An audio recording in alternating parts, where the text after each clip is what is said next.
1.4 में हमारी 3 थ्योरम्स हैं, ठीक है। तो हमारी सबसे पहली थ्योरम है थ्योरम 1.5।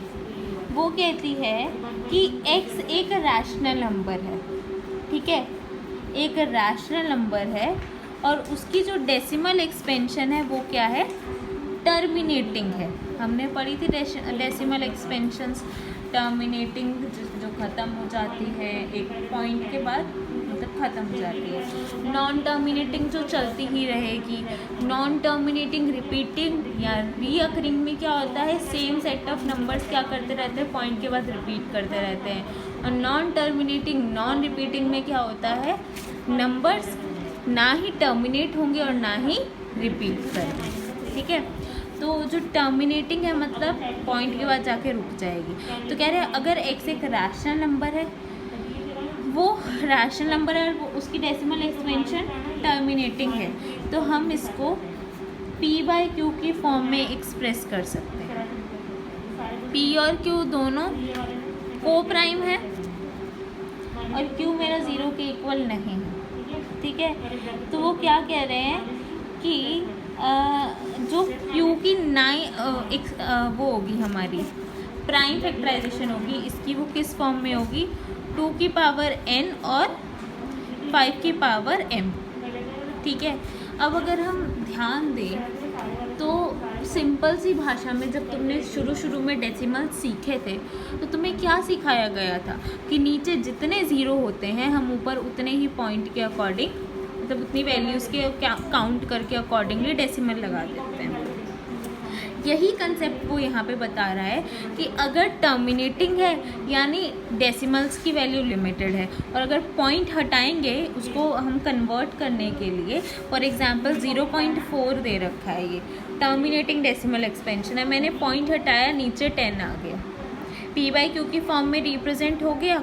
और यहाँ पे जो मेरा ये है q है उसको मैं 2 की पावर n और 5 की पावर m की फॉर्म में लिख सकते हो, यानी ये क्या है 2 इंटू में 5 की पावर में एक्सप्रेस हो रहा है। तो इस थ्योरम से हम बस यही पता चल रहा है कि हमारे q में क्या होगा, 2 और 5 के फैक्टर्स, 2 और 5 के पेयर्स होंगे, ठीक है, अगर हमारा x रैशनल है और उसकी डेसिमल एक्सपेंशन टर्मिनेटिंग है।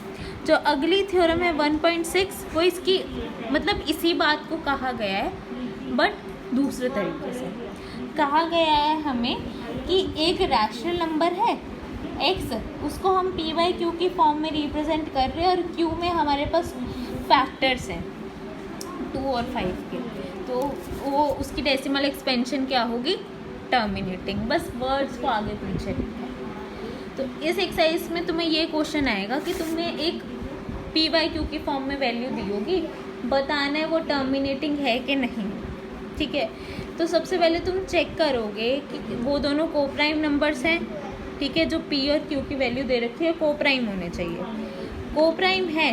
और जैसे बात कर लेते हैं 7 और 3 को प्राइम है, ठीक है, और इसको मैं 2 और 5 से ऊपर नीचे मल्टीप्लाई कर भी दूँ, ठीक है, यहाँ पे 2 का कोई भी फैक्टर नहीं है, को प्राइम है, तो ये कभी भी मेरा क्या हो जाएगा, टर्मिनेटिंग होगा ही नहीं। इसको 2 और 5 से मल्टीप्लाई करने की ज़रूरत नहीं है, ये हमेशा कभी भी टर्मिनेटिंग डेसिमल एक्सपेंशन नहीं होगी, इसकी नॉन टर्मिनेटिंग होगी इसकी डेसिमल एक्सपेंशन, ठीक है।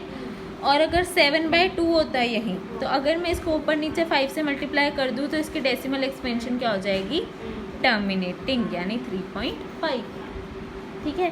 तो अगर तुम्हारे पास दो को प्राइम नंबर है और जो q है तुम्हारा उसमें 2 और 5 का कोई भी फैक्टर नहीं है, तो यानी वो क्या है, टर्मिनेटिंग नहीं है।